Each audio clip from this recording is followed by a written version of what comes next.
Assistant professor के पद पर कार्यरत हूँ, डीएसएम डिग्री कॉलेज मुरादाबाद में और समाजशास्त्र विभाग में हूँ। आज हम लोग कार्ल मार्क्स के बारे में खंड 1 में इकाई 1, इकाई 2, इकाई 3 का अध्ययन करेंगे। कार्ल मार्क्स में इकाई 1 की बात जब करी जाएगी तो इसमें कार्ल मार्क्स की कृतियों के दार्शनिक आधार की बात करेंगे कि कौन-कौन से ऐसे दार्शनिक आधार थे, जिन्होंने कार्ल मार्क्स को बहुत अधिक प्रभावित किया। और इसमें हम लोग कोशिश करेंगे कि हम लोग उद्देश्य, प्रस्तावना, कार्ल मार्क्स का जीवन परिचय भी जानेंगे। उसके सामाजिक ऐतिहासिक पृष्ठभूमि को भी समझने का प्रयास करेंगे कि कौन से ऐसे सामाजिक और ऐतिहासिक कारण थे जो कार्ल मार्क्स को निरंतर प्रेरित करते रहे कि वो अपने ग्रंथ को लिखें। और अन्य विचारकों के प्रभाव को भी हम लोग इसमें देखेंगे, जिसमें एक मुख्यतः कहा जाए तो जर्मन दर्शन भी है और आदर्शवाद भी है, भौतिकवादी परिप्रेक्ष्य, राजनैतिक अर्थव्यवस्था परिप्रेक्ष्य।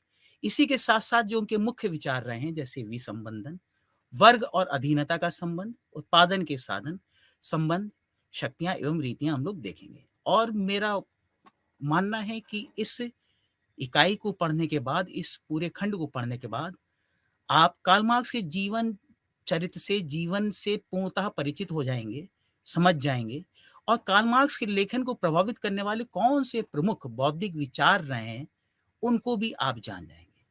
और कार्ल मार्क्स की कृतियों में अभिव्यक्त प्रमुख विचारों को स्पष्ट करने के योग बन सकेंगे। चलिए शुरू करते हैं प्रस्तावना से।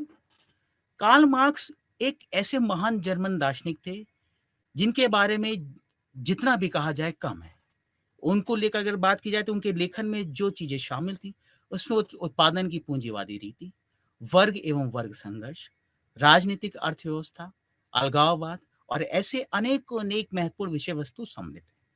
इसके अलावा उनकी अनेक विषय वस्तुओं में जैसे कि अर्थशास्त्र, इतिहास, राजनीति विज्ञान, समाजशास्त्र आदि विषय क्षेत्रों में उन्होंने अपना योगदान दिया।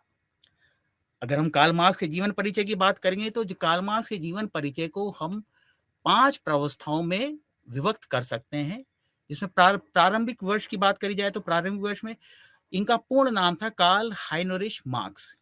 इनके माता-पिता हाइनरिश और हेनरिटा मार्क्स की दूसरी संतान व उनके सबसे बड़े पुत्र थे। इनका जन्म 5 मई 1818 को जर्मनी के राइनलैंड प्रांत के ट्रेयर नामक शहर में हुआ था, जहां उनके पिताजी हाइनरिश मार्क्स वकालत किया करते थे।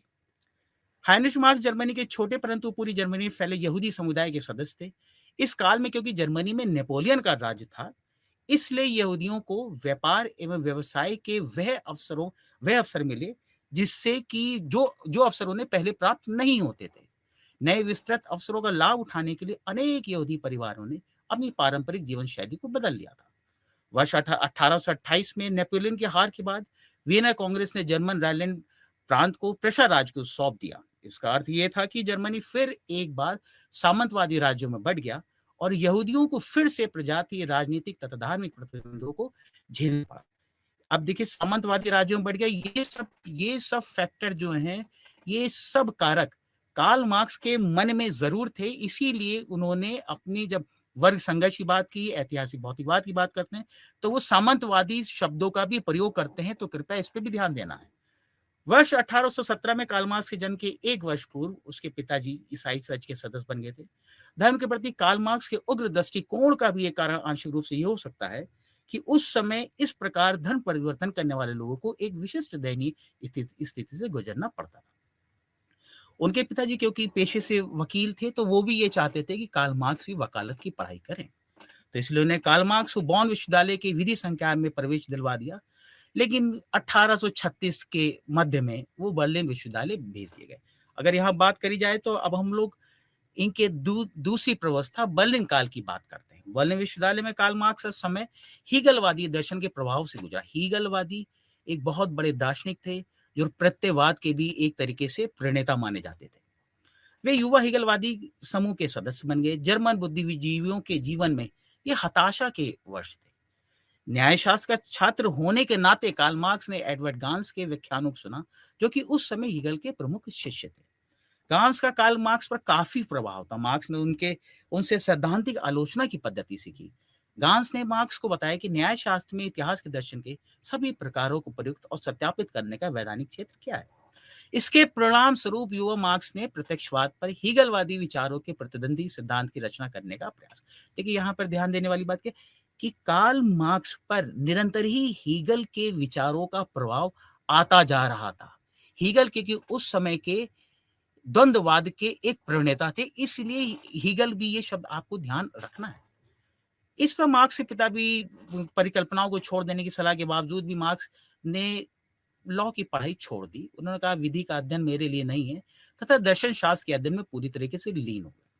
कोलोन शहर के एक अंतर्राष्ट्रीय विधिवेत्ता मोजेस हेस ने राइनिशे साइतुंग एक जर्नल छपता था जिसमें उन्हें लेख लिखने के लिए आमंत्रित किया।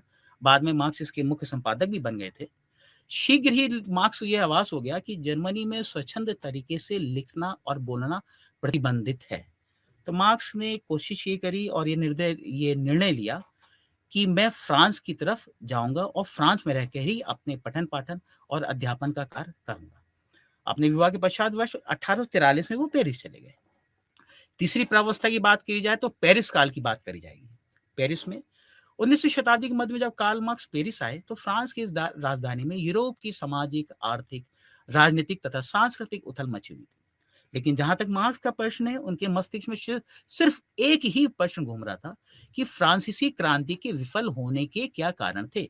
क्योंकि फ्रांस में जो सामाजिक, आर्थिक, राजनीतिक तथा सांस्कृतिक सुधार के लिए जो क्रांति हुई थी वो क्यों विफल हो गई, इसको जानने के लिए कार्ल मार्क्स ने अत्यंत कठिन प्रयास किया और उससे जुड़े विषयों पर तथा इस पर फ्रांस में लिखे गए असंख्य लेखों का अध्ययन किया।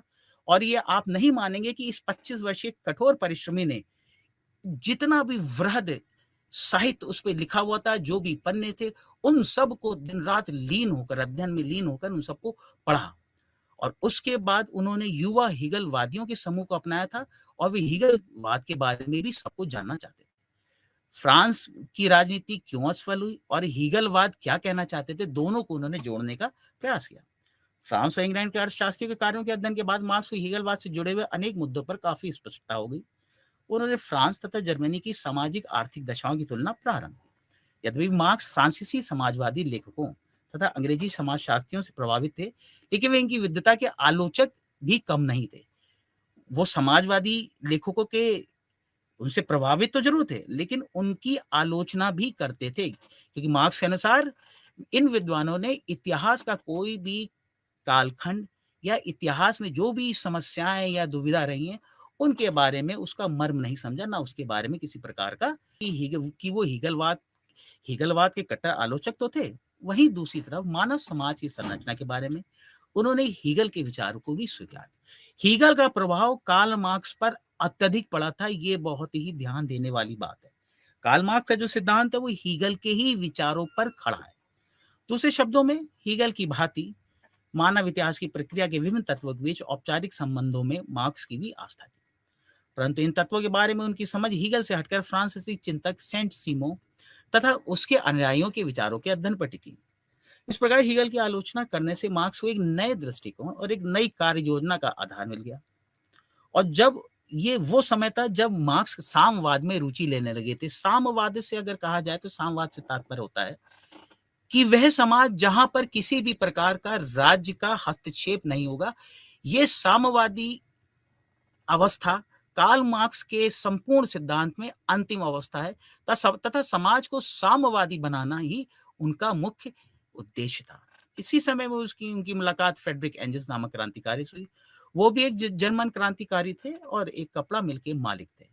एंजल्स का भी नाम कार्ल मार्क्स के साथ लिया जाता है। एंजल्स कार्ल मार्क्स के एक परम मित्रों में से स्थापित हुए और उन्होंने कार्ल मार्क्स को पूर्णतः मदद करी, क्योंकि कार्ल मार्क्स, अब मैं जैसे बताता हूँ, क्योंकि इन लोगों की दोनों की मुलाकात का वर्ष 1844 था और अपने लेखन में उन्हें एंजल्स की मित्रता का लाभ बहुत मिला। एंजल्स में अन्य विचारकों के बौद्धिक कार्यों की महत्ता को पहचानने, उनका विश्लेषण करने तथा उनकी प्रायोगिक उन्हें किस प्रकार से प्रयोग किया जाए उसको समझने की भी अद्भुत क्षमता थी। यही नहीं केवल, अपितु एंजल्स ने मार्क्स को सुरक्षा का भाव भी प्रदान किया, जिसकी मार्क्स को काफी जरूरत थी। ये भी कहा जा सकता है कि इसके बदले में मार्क्स ने अपने मित्र को वह स्नेह दिया जो इन्होंने केवल अपनी पत्नी एवं बच्चे को ही दिया था। देखिए यहाँ कार्ल मार्क्स के जीवन में जिस प्रकार से विचारों का योगदान उसी प्रकार से उन्हें आर्थिक व्यवस्था यानी कि उनका जीवन यापन का जो तरीका था, उसके लिए जो भी सुविधाएँ देनी थी, वो एंजेल्स ने उन्हें उपलब्ध कराई थी। इसलिए कार्ल मार्क्स और एंजेल्स दोनों का नाम एक साथ ही लिया जाता है, दोनों ही अपने-अपने क्षेत्र में बुद्धिमान थे। पेरिस में मार्क्स का संक्षिप्त परंतु अत्यधिक सृजनात्मक काल वर्ष 1845 के प्रारंभ में उस समय समाप्त हो गया, जब उन्हें पेरिस से निष्कासित कर दिया गया। कार्ल मार्क्स के साथ एक दुविधा ये भी रही क्योंकि वो क्रांतिकारी विचारक थे और क्रांतिकारी विचारों के ही प्रणेता थे और वो ही लिखते थे।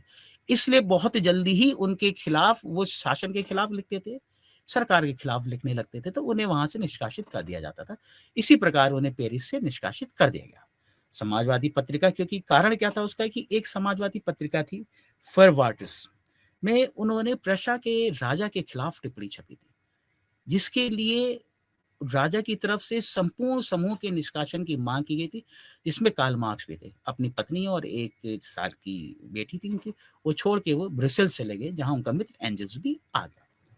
यहाँ जर्मन कम्युनिस्ट कामगार संगठनों के संपर्क में मार्क्स ने इन कामगारों के एक अंतर्राष्ट्रीय संगठन की स्थापना का निश्चय किया।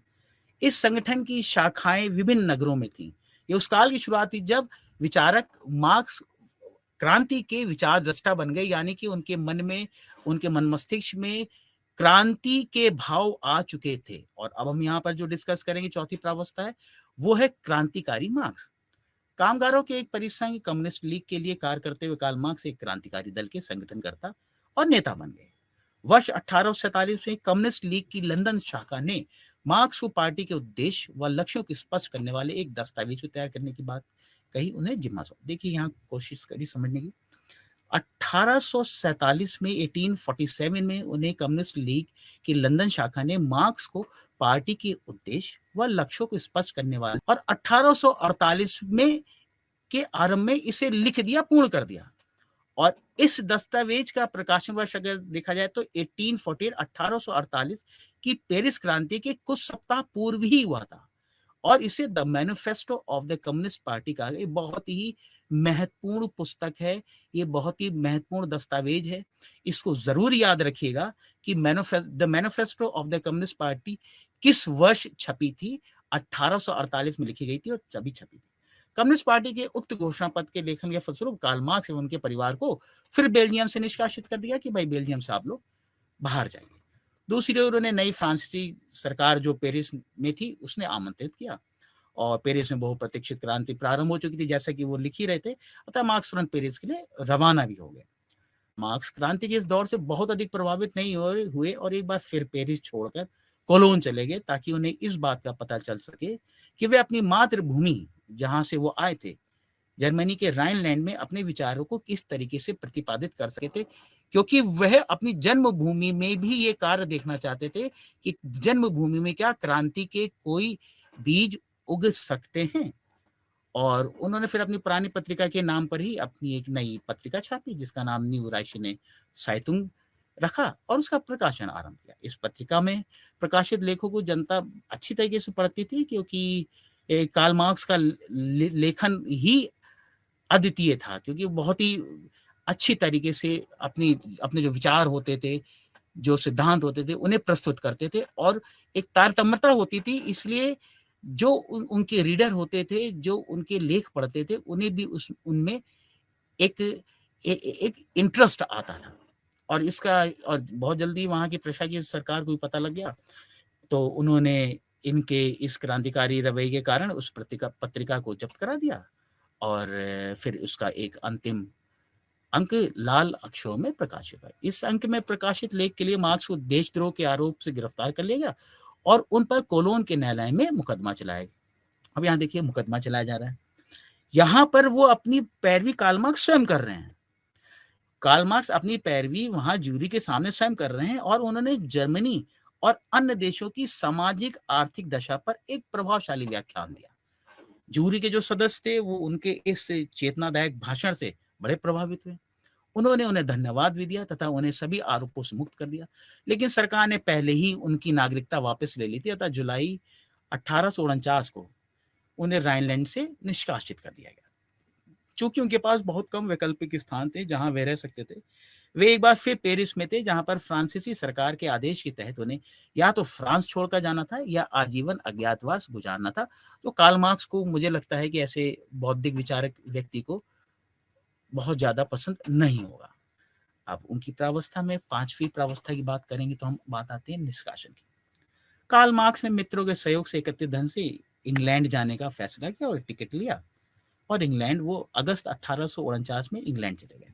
वहाँ लंदन में जाकर वो सेटल हुए। तभी उनका परिवार भी आ गया, और परिवार के साथ-साथ उनका जो परम मित्र था एंजल्स, वो भी नवंबर में आकर वहीं पर उसने अपने को स्थापित कर लिया। मार्क्स का हालाँकि ये विचार था कि वो कुछ समय के लिए ही इंग्लैंड में रहेंगे, लेकिन उन्हें ये नहीं पता था कि उनका पूरा जीवन वहीं ही बीतेगा। क्योंकि उन दिनों यूरोप के घटना चक्र से इंग्लैंड इंग्लैंड में बहुत ज़्यादा प्रभाव नहीं था, इसलिए कार्ल मार्क्स के लिए ये संभव हो सका कि वो वहाँ बिना किसी समस्या के रह सकते थे। परंतु इसके फलस्वरूप उन्हें बौद्धिक और राजनीतिक गतिविधियों से दूर अलग-थलग होकर जीवन यापन करना पड़ रहा था। अपने परिवार और घनिष्ठ मित्रों के साथ उन्होंने वहाँ अपेक्षाकृत निष्क्रिय और भौतिक निर्धनता की स्थिति में जीवन यापन किया। क्योंकि लेखक को बहुत ज़्यादा, क्योंकि वो विरोधी विचारक थे, तो इसलिए बहुत ज़्यादा उनको तवज्जो नहीं दी गई, और उन्हें एक चिंतक के रूप में विकसित होने में दूसरों ने सहायता तो अवश्य करी थी। वर्ष 1864 में जब वर्कर्स इंटरनेशनल की स्थापना लंदन में हुई, तो जर्मन कारीगरों के प्रतिनिधि के रूप में मार्क्स ने इसकी कार्यकारी समिति में हिस्सा लिया, और वर्कर्स इंटरनेशनल की स्थापना के समय वस्तुतः मार्क्स ने इस संगठन को संभाला तथा इसका उद्घाटन भाषण भी दिया, जिसमें उन्होंने वर्ष 1848 से 1864 तक के कामगार वर्ग, यानी कि जो सर्वहारा था, जो श्रमिक था, उनके सामाजिक व आर्थिक सर्वेक्षण प्रस्तुत। देखिए कितना महत्वपूर्ण है। 1848 से 1864 तक उन्होंने कामगार वर्ग, जो श्रमिक थे, उनके सामाजिक व आर्थिक सर्वेक्षण को भी प्रस्तुत किया। इस संगठन की वृद्धि बहुत तेजी से हुई, जिसके वर्कर्स इंटरनेशनल की वृद्धि बहुत तेजी से हुई, और मार्क्स ने इसकी गतिविधियों को लंदन से संचालित किया। मार्क्स जब इसकी गतिविधियों में व्यस्त थे, तो उन्होंने अपनी एक महान कृति, जिसे दास कैपिटल के नाम से जाना जाता है, उसको 1867 में प्रकाशित किया। दास कैपिटल इनकी बहुत महत्वपूर्ण पुस्तक है, और इसको भी ध्यान रखने की चीज़ है कि दास कैपिटल 1867 में प्रकाशित हुई थी। इस कृति के दूसरे और तीसरे खंड को मार्क्स की मृत्यु के बाद एंजल्स ने संपादित, क्योंकि मार्क्स की मृत्यु हो गई थी 1883 में, तो इसके बाद इनके जो मित्र थे फ्रेडरिक एंजल्स, इन्होंने इसके दूसरे और तीसरे खंड को संपादित किया था। दास कैपिटल ने एक ऐसी खलबली मचा दी समाज में कि इसका तुरंत ही इसका अनुवाद फ्रांसीसी भाषा में, अंग्रेजी भाषा में, रूसी भाषा में, इतालवी और अन्य विदेशी भाषाओं के साथ-साथ इसका अनुवाद हुआ, और ये कहा जा सकता है आज तो इसका अनुवाद बहुत सी भारतीय क्षेत्रीय भाषाओं में भी उपलब्ध है।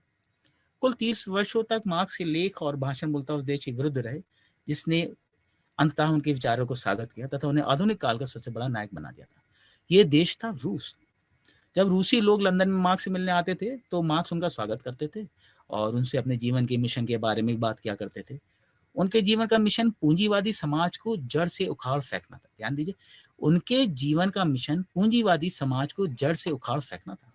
मार्क्स ने रूसी क्रांतिकारियों को क्रांति के लिए बहुत प्रेरित किया। स्वयं उन्होंने अपना समय लेखन और नोट्स बनाने में ही बिताया, और उन्हें फेफड़ों की बीमारी थी। फेफड़ों की बीमारी के कारण उनका स्वास्थ्य और खराब हो गया, और वो जिस कुर्सी पे बैठ के अपना काम करते थे, लेखन करते थे, अध्ययन करते थे, उसी पे सोते हुए 14 मार्च 1883 को उन्होंने अपना शरीर त्याग दिया। तो ये कार्ल मार्क्स के बारे में अगर बात करी जाए, तो ये कार्ल मार्क्स की 5 व्यवस्थाएँ हैं, जिनके बारे में हमने बात करी।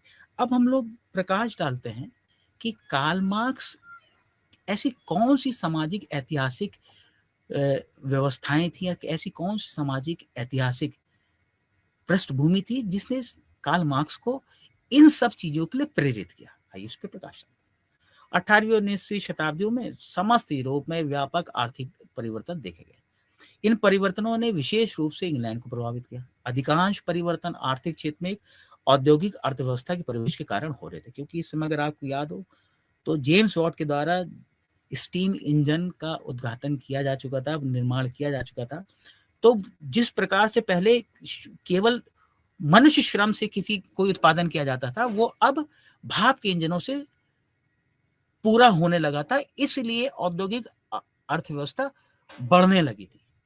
औद्योगिक अर्थव्यवस्था के आगमन के साथ ही सामंती समाज के जो सामंती समाज था के पूर्व रूप में महत्वपूर्ण परिवर्तन आने लगे। सामंती समाज भी बदलने लगा। समाज उस समय सामंतवाद से पूंजीवाद की ओर अग्रसर हो गया। ग्रामीण प्रदेशों की बात की जाए तो उसमें मैनचेस्टर, लिवरपूल ऐसे कई ऐसे शहर थे जो औद्योगिक एवं आधुनिक केंद्रों की ओर पलायन का मानो वहां से लोगों का सैलाब उमड़ पड़ा। लोग पलायन करने लगे क्योंकि कृषि के क्षेत्रों से सामंतवादी व्यवस्था से लोग छुटकारा भी पाना चाहते थे और उनको औद्योगिक क्षेत्रों में नए अवसर मिलने लगे। तो इसलिए वो सब लोग जो है मैनचेस्टर और लिवरपूल से निकलकर उन बड़े-बड़े औद्योगिक नगरों में आने लगे। साथ ही इसके साथ व्यापार संघ जो थे उनका भी वर्चस्व घटने लगा था और इस गिरावट कालीन अर्थव्यवस्था में पूंजीवादी विस्तार को अधिक संभावनाएं प्रदान की गई। पूंजीवाद बढ़ा, पूंजीवाद और अधिक गहराया और इन सब परिवर्तनों ने यूरोपीय समाज पर गहरा प्रभाव डाला। इसके साथ ही तीव्र औद्योगिकरण प्रक्रिया और औद्योगिक कामगारों यानी कि मजदूर वर्ग की भयावह कार्य दशाओं ने व्यापक दरिद्रता और उनके बीच सामाजिक विक्षोभ की भी स्थिति उत्पन्न कर दी। यानी कि क्योंकि जिस प्रकार से तीव्र औद्योगिकरण हो रहा था, तीव्र औद्योगिकरण के कारण जो कामगार वर्ग था उसको अधिक से अधिक कार्य करना पड़ता था क्योंकि औद्योगिकरण में क्या था, उत्पादन अधिक होता था। तो जो पूंजीवादी व्यवस्था थी वो ये चाहते थे कि ज्यादा से ज्यादा उत्पादन हो और उत्पादन करने के लिए वो जो मजदूर वर्ग था उनकी कार्य दशाओं को भी नहीं देखते थे और अधिक से अधिक कार्य करवाने के चक्कर में वो क्योंकि परिवार को समय भी नहीं दे पाते थे, इसलिए अधिक दरिद्रता और परिवारों के बीच और समाज के बीच भी उनमें एक खाई उत्पन्न हो चुकी थी। ये कामगारों की स्थिति इस तरीके की हो गई थी। एक प्रकार से ये सब फ्रांस और समस्त यूरोप में सामाजिक क्रांति की पराकाष्ठा दर्शाता था। इन विशिष्ट ऐतिहासिक दशाओं ने मार्क्स को बहुत अधिक प्रभावित किया और धीरे-धीरे आर्थिक प्रश्नों और आर्थिक समस्याओं के साथ ही उनकी बढ़ती जो बढ़ती वचनबद्धता थी, उनके जो भी उन्होंने लेख लिखे उसमें सब प्रदर्शित है। देखिए मैंने कहा था कि सामाजिक ऐतिहासिक पृष्ठभूमि क्या थी?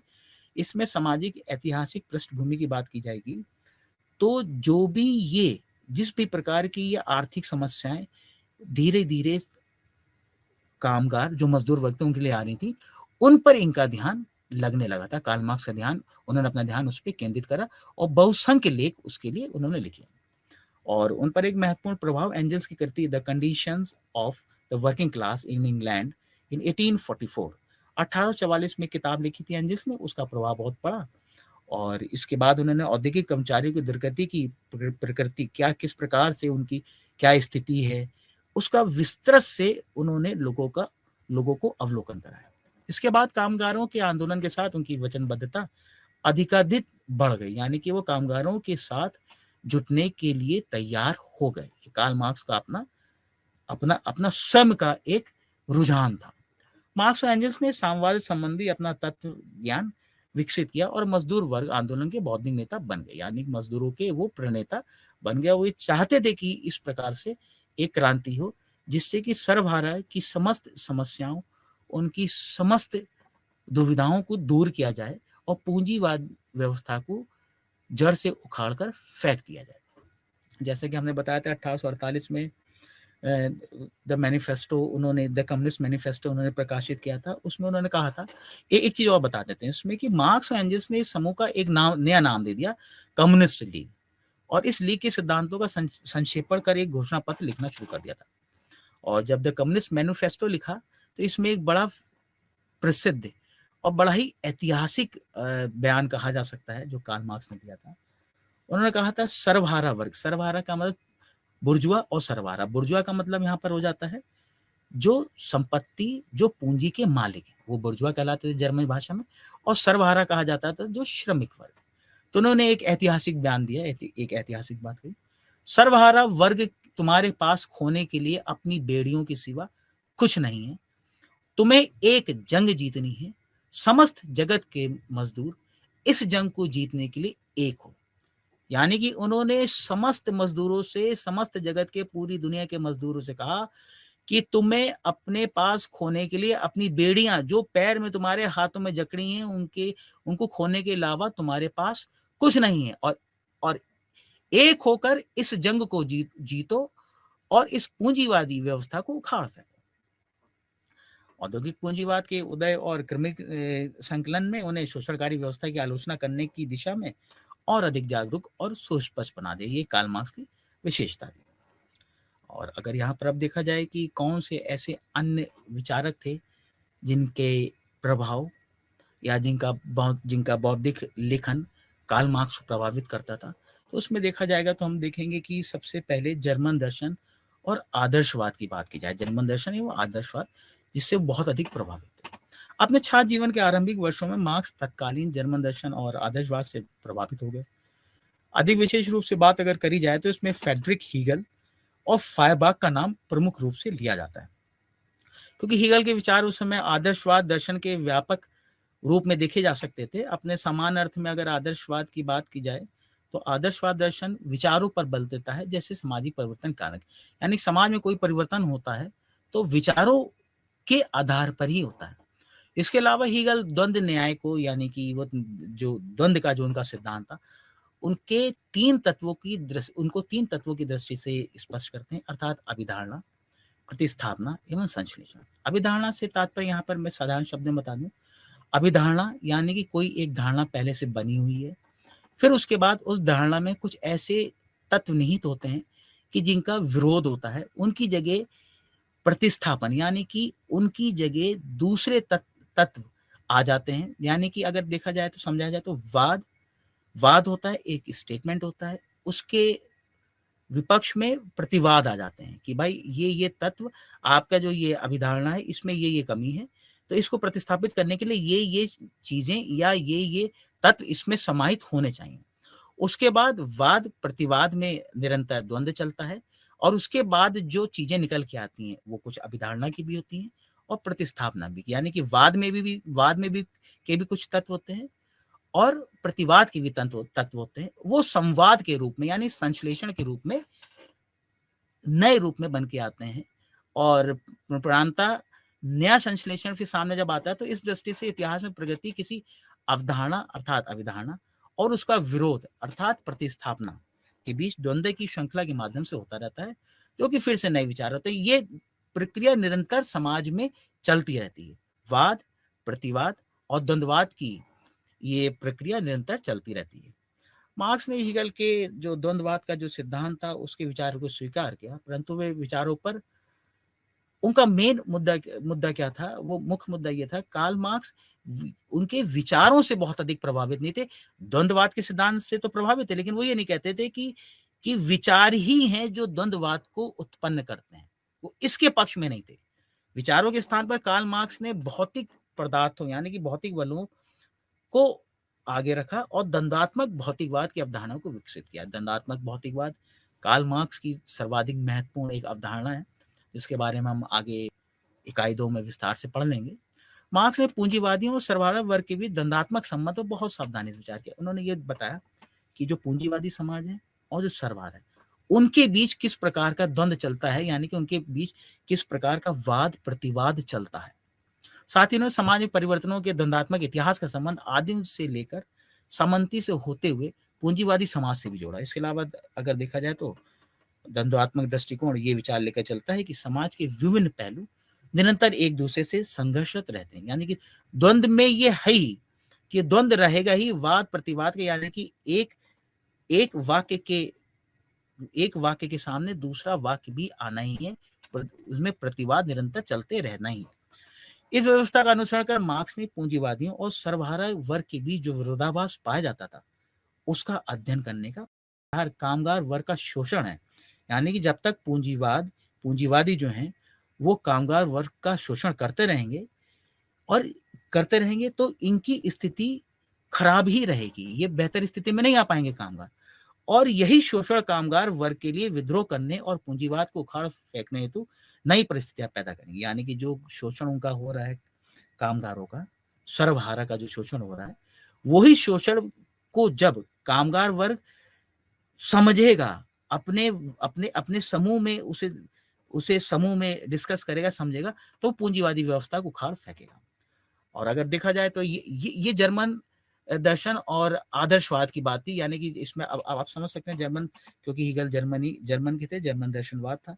हीगल के विचारों से द्वंद्वात्मक सिद्धांत इन्होंने लिया, लेकिन विचारों को इन्होंने वहीं खत्म कर दिया और विचारों की जगह कार्ल मार्क्स ने भौतिकवाद पर अधिक ध्यान दिया, ना कि विचारों पर। और अगर देखा जाए तो मार्क्स को प्रभावित करने वाले अन्य लेखों में देखा जाए तो एक फायरबाग थे, लुडविग फायरबाग थे। वो भी एक जर्मन दार्शनिक थे, उससे भी बहुत अधिक कार्ल मार्क्स प्रभावित थे। जबकि हीगल का मानना था कि असली इंसान ईश्वरीय शक्ति से उत्पन्न होता है।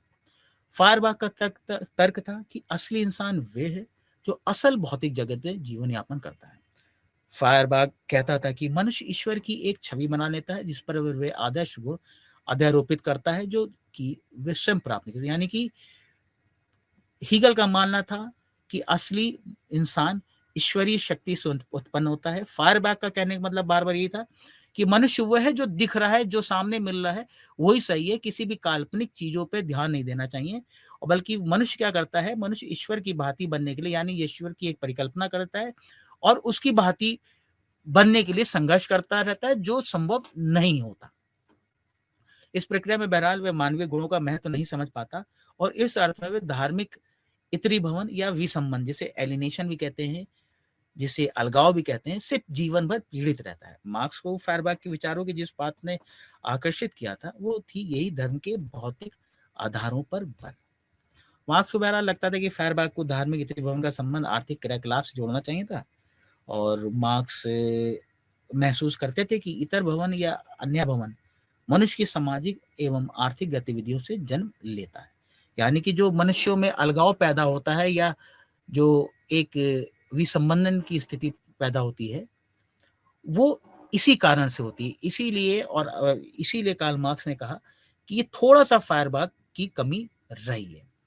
और मार्क्स ने इसकी जगह अपना भौतिकवादी परिप्रेक्ष्य प्रस्तुत किया और कहा कि धर्म उन लोगों का हस्तकौशल है जो अमीर वर्ग से आते हैं, अर्थात उत्पादन के साधनों से संपन्न और राजनीतिक रूप से सबल है। धर्म को इन्होंने ये कह दिया कि धर्म जनता के लिए अफीम है। जो जो बड़े वर्ग हैं, जो पूंजीवादी हैं, वो धर्म को इस प्रकार से निरूपित करते हैं कि कामगार वर्ग या सर्वहारा या जो श्रमिक है वो अपनी स्थिति को, दी हुई स्थिति, यानी कि ये तो भगवान के सहारे है, ये तो होना ही था, उसी को मान लेता है और इसी प्रकार से इसकी आलोचना कार्ल मार्क्स करते हैं। धर्म एक प्रकार से प्रतिदिन की पीड़ा और उनकी कामगारों की कष्ट को ढक देता है और उन्हें धार्मिक क्रियाकलापों का वास्ता देकर सही ठहराता रहता है। और अगर बात की जाए भौतिकवादी परिप्रेक्ष्य की, कार्ल मार्क्स का जो मुख्य बिंदु था, इसको समझने का प्रयास करेगा। भौतिकवादी परिप्रेक्ष्य कि कार्ल मार्क्स के लिए सर्वाधिक महत्वपूर्ण भौतिकवादी परिप्रेक्ष्य था। भौतिकवादी परिप्रेक्ष्य मार्क्स के समाज संबंधी विश्लेषण का केंद्र बिंदु है। और ये आप जरूर जानना चाहेंगे भाई भौतिकवाद क्या है। भौतिकवाद को समझने का अगर प्रयास किया जाए तो भौतिकवाद में सभी वस्तु, यहाँ तक कि धर्म की भी वैज्ञानिक व्याख्या की जाती है। यानी कि वह समस्त उपस्थित चीजें जो अवलोकनीय हैं वो सब भौतिकवाद का रूप है। यानी कि समस्त चीजें भौतिक रूप में जो हमारे सामने स्थूल रूप में उपस्थित हैं वो सब भौतिकवाद का रूप है। भौतिकवाद को आदर्शवाद की उसके जो इसकी संकल्पना है उसके विपरीत देखा जा सकता है। आदर्शवाद तो सब चीजें इमेजिन करता है, एक आदर्श व्यवस्था बनाता है, लेकिन भौतिकवाद अलग है। उसे उसी तथ्य में देखता है जो चीजें जिस तरीके से हमारे सामने उपस्थित हैं, जो दिख रहा है। और इसमें कहा जा सकता है आदर्शवाद वो सिद्धांत है जिसमें अंतिम यथार्थ पारलौकिक होता है, परंतु भौतिकवाद इस बात में विश्वास करता है कि सभी वस्तुएं, जैसा मैंने बताया, स्थूलकाय पदार्थ पर आधारित है। भौतिकवाद की चर्चा तीन प्रकार से की जा सकती है। अगर देखा जाए तो दार्शनिक भौतिकवाद होता है, एक वैज्ञानिक भौतिकवाद होता है और ऐतिहासिक भौतिकवाद। प्रथम दो दार्शनिक भौतिकवाद और वैज्ञानिक भौतिकवाद हैं, वो बहुत ज़्यादा हमारे लिए महत्वपूर्ण नहीं है। हमारा मेन मुद्दा रहेगा इसमें कि ऐतिहासिक भौतिकवाद को हम मानवीय इतिहास के विकास में किस प्रकार से योगदान रहा या किस प्रकार से देखते हैं और भौतिक दशाओं के उत्पादन की मूलभूत और कारणात्मक भूमिका क्या देखते हैं, उस पर जोर देकर इसको समझने का हम प्रयास करेंगे। मार्क्स के अनुसार किसी समाज का प्रधान एवं उसका विकास उस समाज की भौतिक दशाओं अथवा आर्थिक उपादानों से ही अनुकूलित होता है। यानी कि भौतिक दशाएं हैं तो उसी प्रकार का समाज होगा, समझने का प्रयास करिए। मार्क्स ने जो जो भौतिकवाद की अवधारणा दी, अगर उससे, जैसे मैंने बताया कि अगर आदर्शवाद से मिला जाए तो आदर्शवाद से बिल्कुल अलग है, जो कि हीगल से, आदर्शवाद हालांकि हीगल से जुड़ा हुआ है लेकिन वैसे अलग है। जबकि आदर्शवाद इस सिद्धांत से संबंधित है कि परम सत्य अवधारणाओं के माध्यम से समझा और स्पष्ट किया जा सकता है। भौतिकवाद का तर्क है कि हर वस्तु जो अस्तित्व परक है, पदार्थ पर निर्भर है। इसमें मानव अस्तित्व की यथार्थ दशाओं का अध्ययन किया जाता है। और इसके बाद हम देख सकते हैं कि ये दोनों परिप्रेक्ष्य संभवतः द्विध्रुवीय, यानी कि पोलराइजेशन है दोनों दोनों में। एक एक एक एक देख रहा है कि सब कुछ बेहतर है, एक देख रहा है कि समस्या का भी उद्भव एक तरफ है। यानी कि आदर्शवाद भौतिकवाद के बिल्कुल द्विध्रुवीय कोणों पर टिकाए हुए हैं, एक दूसरे के द्विध्रुवीय कोणों पर टिके हुए हैं। एक विचार या अवधारणा को महत्व देता है, दूसरा अस्तित्व की भौतिक दशाओं को। हेगलवाद के लिए आदर्शवाद में विचार या अवधारणा महत्वपूर्ण है, और कार्ल मार्क्स के लिए भौतिकवाद में भौतिकवादी दशाएं महत्वपूर्ण है। और मार्क्स की समान अवधारणाएं उनके ऐतिहासिक भौतिकवाद के सिद्धांत के रूप में जानी जाती हैं, जिसको हम समझने का प्रयास करेंगे। ऐतिहासिक भौतिकवाद क्या होता है? समाज के बारे में मार्क्स के समान विचारों को ही उसका ऐतिहासिक भौतिकवादी सिद्धांत कहा जाता है। भौतिकवाद समाजशास्त्र के चिंतन का आधार है, क्योंकि मार्क्स के अनुसार भौतिक दशाएं अथवा आर्थिक कारक, या देखिए मार्क्स का कहने का पर्पस क्या है, मार्क्स बताना क्या चाह रहा है। मार्क्स का मुख्य मुद्दा आर्थिक कारक जिनकी वजह से समाज का निर्माण होता है, यानी कि जिनके पास समस्त संपत्ति है, जो पूंजीवादी हैं, जो पूंजीपति हैं, वही समस्त भौतिक दशाओं का निर्माण करते हैं। यानी कि जो पूंजीवादी हैं, जो बड़े लोग हैं, जिनका जिनका राज्य पर नियंत्रण है, वही सारी वो भौतिक दशाएं निर्धारित करते हैं, चाहे उसमें एक धर्म भी हो, जिसकी बात बताएगी। और धर्म के बारे में जैसा कार्ल मार्क्स ने कहा था कि धर्म जनता के लिए एक अफीम है, वो बना दिया जाता है, कह दिया जाता है कि आप की क्योंकि ये जिस दशा में आप काम कर रहे हैं, जो समस्याएं आपके साथ हैं, ये आपके पिछले जन्म का कर्म है, और ये आपके साथ रहेंगी ही रहेंगी। ये इस तरीके से समझा जाता है। ये भौतिक दशा है, ये आर्थिक व्यवस्था की एक भौतिक दशा है। और उनके सिद्धांत के अनुसार भौतिक दशाएं अनिवार्यतः उत्पादन के प्रौद्योगिकी साधन बनती हैं, तथा मानवीय समाज उत्पादन की शक्ति और संबंधों से बनता है। अब यहाँ आपको मार्क्स के समाज के सिद्धांत के बारे में बताएं कि इसे ऐतिहासिक तथा भौतिकवादी क्यों कहते हैं।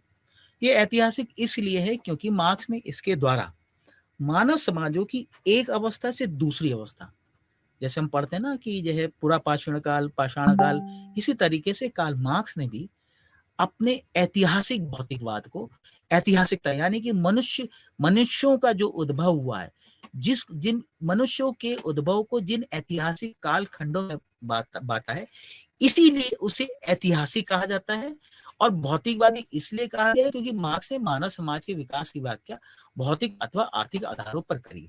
यानी कि कौन सी वो भौतिक दशाएं या आर्थिक आधार हैं जिन पर ये कालखंड टिके हुए हैं, जिन पर बने हुए। यानी कि ऐतिहासिक भौतिकवाद क्या है? ऐतिहासिक भौतिकवाद भौतिकवादी व्यवस्था, यानी कि आर्थिक आधार या भौतिक दशाएं किन किन कालखंडों में ऐतिहासिक रूप से बटी हुई हैं, उन्हें ही ऐतिहासिक भौतिकवाद कहा जाता है। फ्रेडरिक एंजल्स के अनुसार वो कहता था कि ऐतिहासिक भौतिकवाद का सिद्धांत मार्क्स ने प्रतिपादित किया, लेकिन मार्क्स क्योंकि एंजल्स के कानों तले दबे भी थे, लेकिन और फ्रेडरिक एंजल्स हालांकि ज्ञानी भी थे, और मार्क्स ये कहता था कि ये फ्रेडरिक एंजल्स हैं जिन्होंने इतिहास के भौतिकवादी निरूपण करके इसकी निरूपण किया था, इसकी व्यवस्था करी, तो इसको बताया था। अब देखा जाए तो ऐतिहासिक भौतिकवाद के तीन प्रमुख सिद्धांत हमारे सामने आते हैं। पहला, समाज की आर्थिक संरचना, जो कि सर्वाधिक महत्वपूर्ण है। दूसरा, अर्थव्यवस्था समाज में राजनीति और संस्कृति को निर्धारित करती है। और तीसरा है अवधारणाओं की बजाय आर्थिक संरचना राजनीतिक एवं विधिक अधिसंरचना निर्धारित करती है। अगर देखा जाए तो ऐतिहासिक भौतिकवाद सामाजिक, सांस्कृतिक और राजनीतिक परिघटनाओं की एक भौतिकवादी व्याख्या है। यानी कि जो ऐतिहासिक भौतिकवाद है, जो मैंने कालखंड बताए, जो उन्होंने कालखंड, अभी हम कालखंड भी डिस्कस करेंगे कौन कौन से उन्होंने कालखंड बताए, उनकी बात करते हैं। तो वो ऐतिहासिक भौतिकवाद उन कालखंडों की वो जो अवस्थाएं बताई गई उनकी सामाजिक, सांस्कृतिक और राजनीतिक परिघटनाओं की एक भौतिकवादी व्याख्या उनकी की गई है। ऐतिहासिक भौतिकवाद संबंधी उसका सिद्धांत अपनी प्रकृति में ऐतिहासिक और भौतिकवादी, इसीलिए मुझे लग रहा है कि ये समझ में आ गया होगा, स्पष्ट हो गया होगा। ये ऐतिहासिक इसलिए, और इसे स्पष्ट करने की कोशिश करते हैं। ये ऐतिहासिक इसलिए है कि मार्क्स ने एक चरण से दूसरे चरण तक मानव समाजों का क्रम विकास प्रस्तुत किया था, जैसे मैंने बताया। और भौतिकवादी इसलिए है क्योंकि इन्होंने समाज के क्रम विकास की व्याख्या उनके भौतिक अथवा आर्थिक आधारों में परिवर्तनों की दृष्टि से की थी। विकासवादी परिप्रेक्ष्य में अगर देखा जाए तो समाज के इतिहास को क्रम विकास के अनुक्रमिक चरणों के माध्यम से देखा जा सकता है। और मार्क्स ने ऐतिहासिक भौतिकवाद संबंधी अपने सिद्धांत की रूपरेखा a contribution to the critique of political economy के प्राकंथन में ये कहते हुए प्रस्तुत की थी कि मनुष्य का अस्तित्व निर्धारित करने वाला अतएव उसका अंतःकरण नहीं, बल्कि उसका सामाजिक अस्तित्व ही उसका अंतःकरण निर्धारित करना। यानी कि मनुष्य जिस भौतिक दशा में रह रहा है वही वास्तविकता है। जो वह विचार ला रहा है, विचार वास्तविक नहीं है। जिन वास्तविक अवस्था में वो रह रहा है, जो उसका सामाजिक अस्तित्व है, वही महत्वपूर्ण है। समाज को अर्थव्यवस्था में ही अपना आधार रखने वाले एक विचार के रूप में देखा जाता है, जिसे अवसंरचना कहा जाता है। यानी कि समाज की संपूर्ण जो अधिसंरचना होती है, समाज की संपूर्ण अब अभी आगे भी मैं इसको बताऊंगा। जो समाज के जो संपूर्ण राजनैतिक, ऐतिहासिक, सामाजिक, सांस्कृतिक जो भी व्यवस्थाएं होती हैं, वो सब की सब आर्थिक संरचना पर ही आधारित होती हैं और उत्पादन शक्ति एवं संबंधों से ही मिलकर बनती हैं। समाज की अधिसंरचना यानी कि जिसकी बात की जाए अधिसंरचना की, तो समाज की अधिसंरचना यानी कि विधिक यानी कि न्याय, कानून, राजनीतिक विचारधारा, उत्पादन संबंधों पर आधारित होती है। समाज के अन्य पहलू जैसे कि इतिहास, राजनीति, कानून, धर्म, शिक्षा आदि आर्थिक आर्थिक संरचना से ही प्रभावित है। यानी कि संपूर्ण जो भी इतिहास है, जो भी राजनीति है, जो भी नए कानून बन रहे हैं, धर्म है, शिक्षा है या आर्थिक संरचना, जो कुछ भी समाज में उस समय व्यवस्थित है, वो सब के सब आर्थिक संरचना यानी कि जो पूंजीपति लोग हैं, जो वही इस अधिसंरचना, वही इस बेस का इस आधार को निर्धारित करते हैं और उन्हीं के अनुसार ही ये समस्त ऐतिहासिक, राजनीतिक, कानून, धर्म, शिक्षा आदि सब चीज व्यवस्थित होती है। ऐतिहासिक भौतिकवाद भी सामाजिक परिवर्तन की प्रक्रिया संबंधी मार्क्स की व्याख्या की आधारशिला है। जैसा कि मैंने बताया कि ये इनकी अधिशिला है। समय के साथ उत्पादन शक्तियां क्रम विकसित होती हैं। जब ऐसा होता है तो वे उत्पादन के विद्यमान संबंधों का खंडन कर देती हैं और जब ये खंडन अपने प्रचंड रूप में आता है, उबाल लेता है, तो उत्पादन की विद्यमान विधि और जो भी कुछ होता है उसकी संरचना अधिसंरचना भंग हो जाती है। उत्पादन शक्ति के अनुरूप उत्पादन के नए संबंध जन्म लेते हैं। यानी कि एक संरचना खत्म हुई, दूसरी संरचना ने उसको रिप्लेस किया, दूसरी संरचना उसकी जगह आई। उत्पादन शक्तियों के अनुरूप उत्पादन के नए संबंध जन्म लेते हैं। उत्पादन शक्तियों एवं उत्पादन संबंधों के बीच द्वंद्व सामाजिक विकास के मूल में अवस्थित होता है। जैसा कि पहले बताया गया है, बता ही रहा हूं मैं बार बार कि समाजों के इतिहास को ये और स्पष्ट कर देता है। यहाँ पर ये ध्यान देने की वाली बात है, ऐतिहासिक भौतिकवाद की बात हो रही है। जब भी मैं ऐतिहासिक भौतिकवाद की बात कर रहा हूँ तो इतिहास को काल खंडों में आप विभाजित करके देखेंगे और ये कौन कौन से कालखंड हैं इनको मैं आपको चलिए बताता हूँ। अगर मार्क्स के दृष्टिकोण से देखा जाए तो मार्क्स ने मानव इतिहास के चरणों का वर्णन यानी कि कालखंडों का वर्णन उत्पादन की 4 रीतियों के आधार पर किया है। पहला एशियाई है, दूसरा प्राचीन है, तीसरा सामंती एवं पूंजीवादी। फिर से याद करिए, 4 उत्पादन की रीतियों के आधार पर अपने ऐतिहासिक भौतिकवाद को मार्क्स ने प्रतिपादित किया। पहला एशियाई, दूसरा प्राचीन, तीसरा सामंती और चौथा पूंजीवादी। उनके अनुसार उत्पादन की प्राचीन, सामंती और पूंजीवादी रीतियों ने पश्चिमी समाज में एक के बाद एक क्रम में एक दूसरे का अनुसरण किया। यानी कि प्राचीन जो प्राचीन व्यवस्था थी, उसके बाद सामंती आई, सामंती के बाद अब पूंजीवादी व्यवस्था आ चुकी थी, जिस समय में कार्ल मार्क्स अपना समस्त ये अध्ययन और समस्त ये कार्य या लेखन कर रहे थे। पूंजीवादी व्यवस्था में ध्यान दीजिएगा।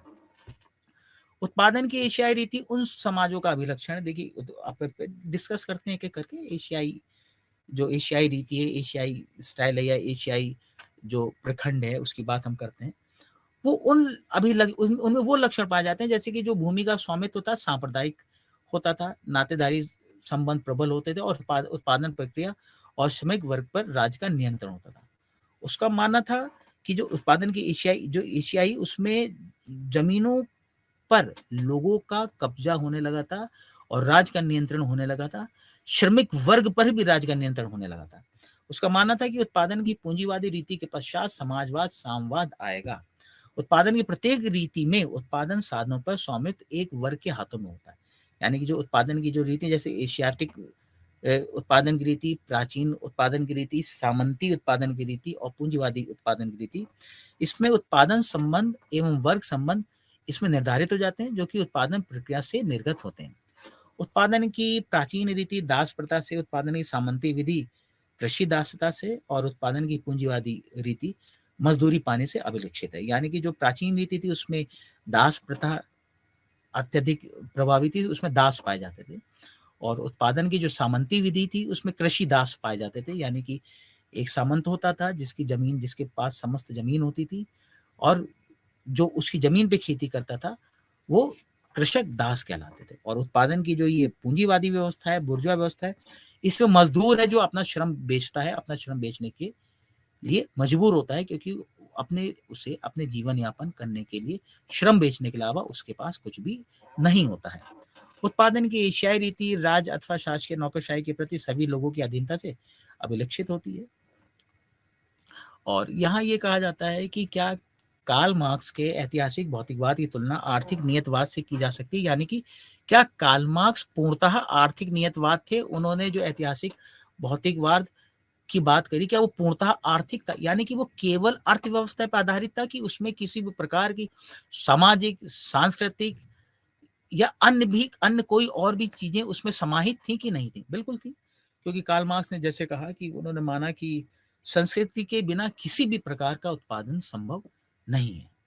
उनके अनुसार उत्पादन की रीतियों में जो उत्पादन के संबंध होते हैं वो किसी ना किसी संस्कृति पर आधारित होते हैं। जीवन और जीवन के भौतिक साधनों के पुनर्उत्पादन को कामगार लोगों की संस्कृति, प्रतिमानों तथा रीति रिवाजों को समझे बिना नहीं समझा जा सकता। यानी कि गरीबे जो कामगार थे, जो श्रमिक थे, उनकी एक अपनी संस्कृति होती थी, और जो बुर्जुआ थे उनकी अपनी एक अलग संस्कृति। संस्कृतियों का भी निर्माण वर्ग व्यवस्था के आधार पर कर दिया गया। यानी कि मजदूर वर्ग की संस्कृति की समझ हमें उत्पादन की रीतियों को समझने में सहायता देती है।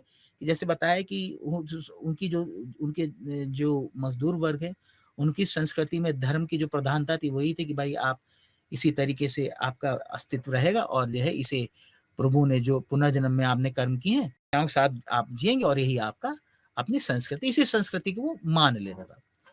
और इसी में उन्होंने वर्ग की बात करी। वर्ग वर्ग क्या है? वर्ग एक श्रेणी है जो व्यक्तियों के समय के साथ बनने वाले संबंधों का वर्णन करती है। इस श्रेणी में वे तरीके भी आते हैं जिनमें लोग इन संबंधों के प्रति जागरूक हो जाते हैं। वर्ग यहाँ पर वो कहते हैं, देखिए वर्ग क्या है, इसको बहुत साधारण शब्दों में समझाया जा सकता है। कार्ल मार्क्स के अनुसार वर्ग को वो ऐसे निर्धारित करते हैं कि एक बढ़ई है, जैसे एक बढ़ई है, एक बढ़ई वो है जो बढ़ई जो कारखाना है उसका मालिक है। एक बढ़ई यानी कारपेंटर वो है जो उस कारखाने में श्रम कर रहा है।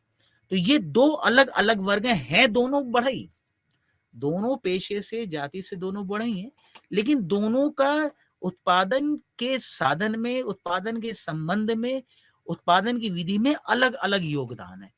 एक बढ़ई होते हुए उस उस कारखाने का मालिक है, और दूसरा बढ़ई होते हुए उस कारखाने में अपना श्रम बेच रहा है। तो ये अलग अलग वर्ग का निर्धारण करते हैं। और अभी मेरे ख्याल से आप ये स्पष्ट हो गया होगा कि वर्ग क्या है। और भी कहा जा सकता है कि वर्ग एक आर्थिक और सांस्कृतिक संगठन होता है, जैसे कि बताया कि संस्कृति भी वर्ग के साथ जुड़ी रहती है, और वर्ग को किसी विशुद्ध आर्थिक श्रेणी में रखना थोड़ा असंभव हो जाता है।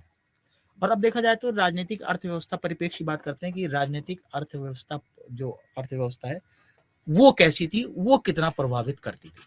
ये चर्चा करने से पहले कि मार्क्स पर राजनीतिक अर्थव्यवस्था परिप्रेक्ष्य का कितना प्रभाव पड़ा, हमें समझने की कोशिश करते हैं कि राजनीतिक अर्थव्यवस्था क्या थी। कि बहुत साधारण शब्दों में समझ लीजिए, राजनीतिक अर्थव्यवस्था क्या थी। राजनीतिक अर्थव्यवस्था से तात्पर्य यही है कि राजनीति एवं अर्थव्यवस्था के बीच का संबंध, यानी कि राजनीति और अर्थव्यवस्था जो है उनके बीच का संबंध क्या है। इस अर्थ में राजनीति और अर्थशास्त्र को एक दूसरे से अलग नहीं माना जा सकता।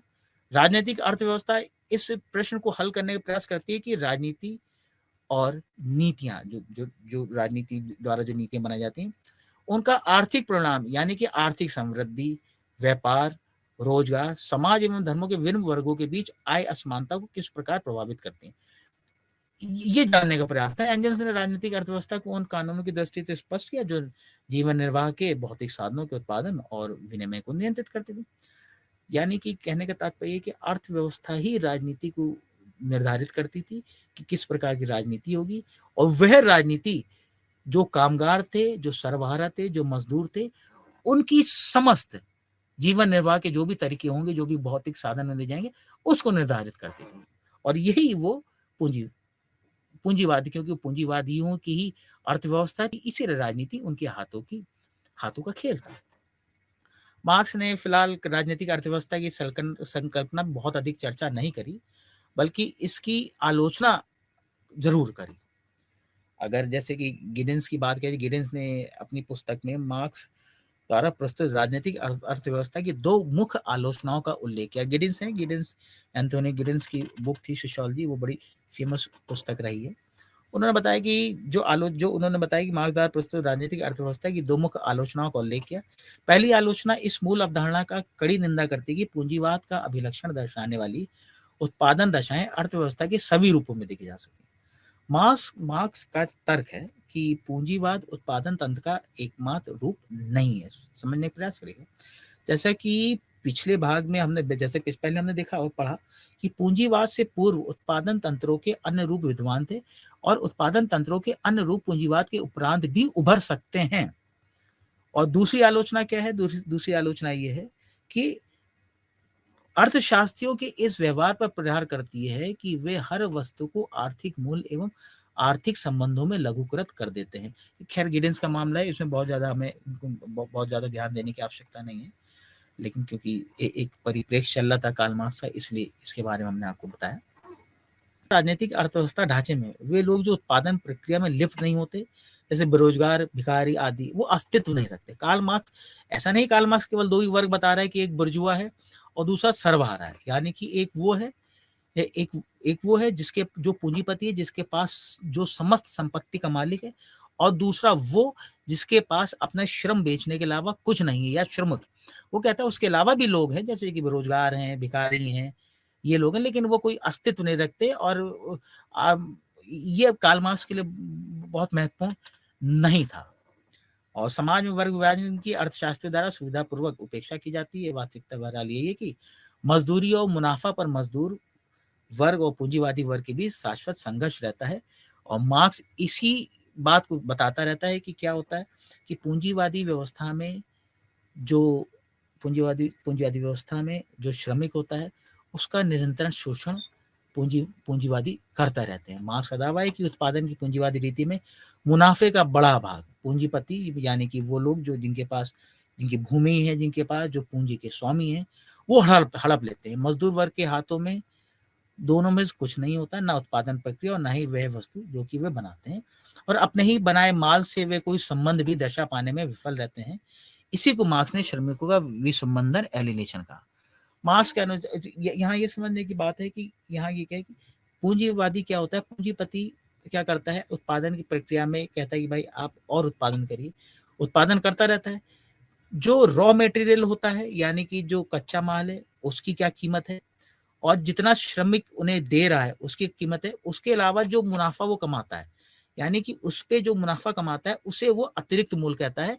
और ये अतिरिक्त मूल्य ही शोषण का मेन कारण कार्ल मार्क्स बताता है। ये जरूर ध्यान रखिए, अतिरिक्त मूल्य एक बहुत महत्वपूर्ण अवधारणा है कार्ल मार्क्स की, जो विसंबंध, एलिनेशन से जुड़ी हुई है।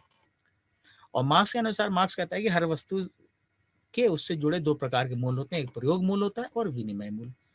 वस्तु का प्रयोग मूल्य उसके उपभोग में होता है, और विनिमय मूल्य किसी उत्पाद के उस समय के मान को इंगित करता है जब उसका अन्य उत्पादों के साथ लेन देन किया जाता है।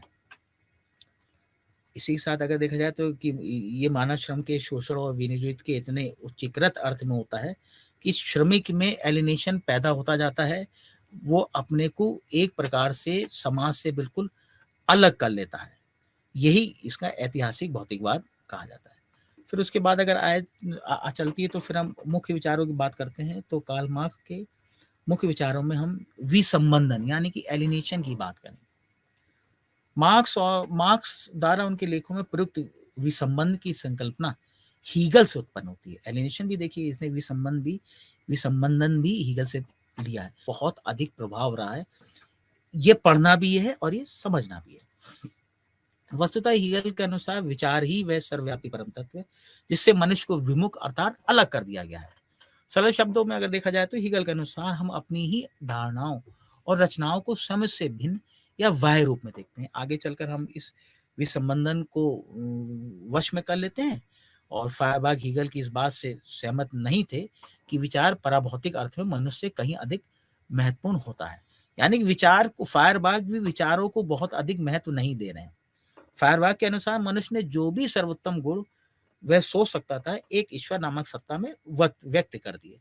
मनुष्य की ये मूर्त रूप प्रदत्त वस्तु रूप रचना यानी कि ईश्वर मनुष्य को उसके स्वयं से ही भिन्न के रूप में निरूपित करता है।